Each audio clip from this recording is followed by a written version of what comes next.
A long time ago in the lush countryside of Jamaica, where the hills rolled like waves and the air smelled of earth and fruit, lived a hard-working man named Mas Brown.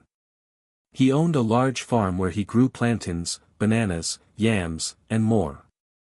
His wife, Miss Ivy, was a gentle and caring woman who stayed at home, tending to their cows and Mas Brown's prized black horse.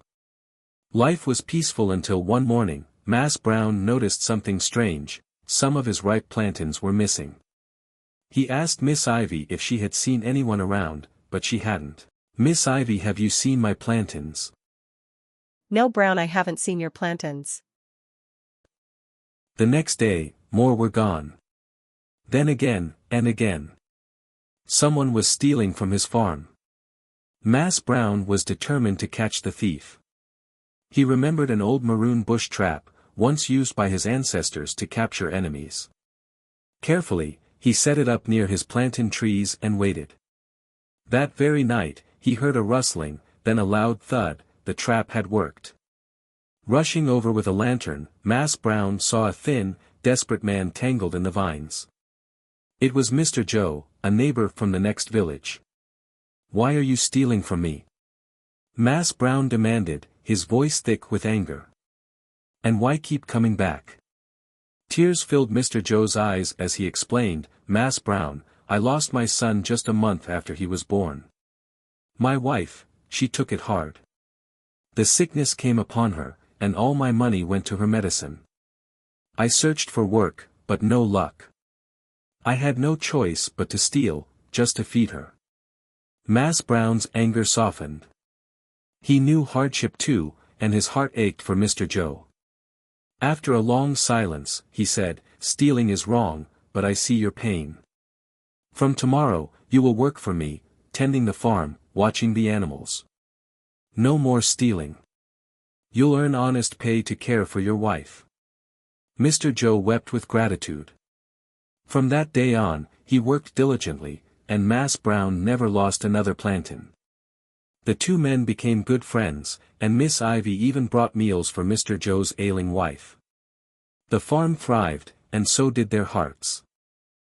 With his new job on Mas Brown's farm, Mr. Joe worked harder than ever. The money he earned allowed him to buy proper medicine for his wife, Miss Jenny, and soon, her health improved. Her smile returned, and the heaviness in their hearts began to lift. One day, as Mr. Joe walked to the market, he overheard two men talking. "Dem say a man from Kingston buying plantains and bananas for good money," one said.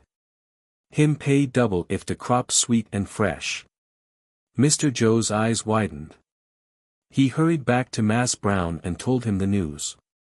Mas Brown, always sharp in business, immediately contacted the buyer.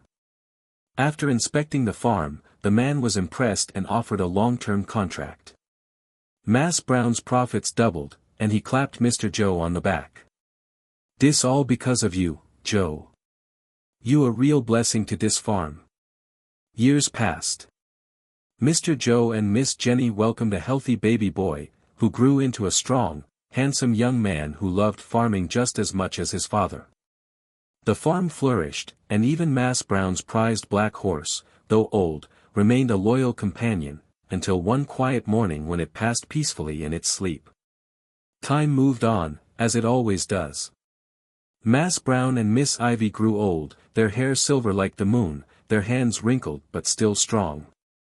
One evening, as the sun set over the fields, Miss Ivy rested her head on Mas Brown's shoulder and closed her eyes for the last time. Not long after, Mas Brown joined her. The farm was left to Mr. Joe and Miss Jenny, who cared for it with the same love and dedication. Their son took over the trade with Kingston, expanding the business even further. But the most mysterious and beautiful part of the story? The villagers swore that on nights when the moon was full, they could see two figures riding a sleek black horse through the fields, Mas Brown and Miss Ivy, young again, smiling as they galloped under the stars. Some say if you listen closely, you can hear Miss Ivy's soft laughter on the wind, or Mas Brown's deep voice humming an old Jamaican tune. And though they were gone, their spirits remained, watching over the land they loved.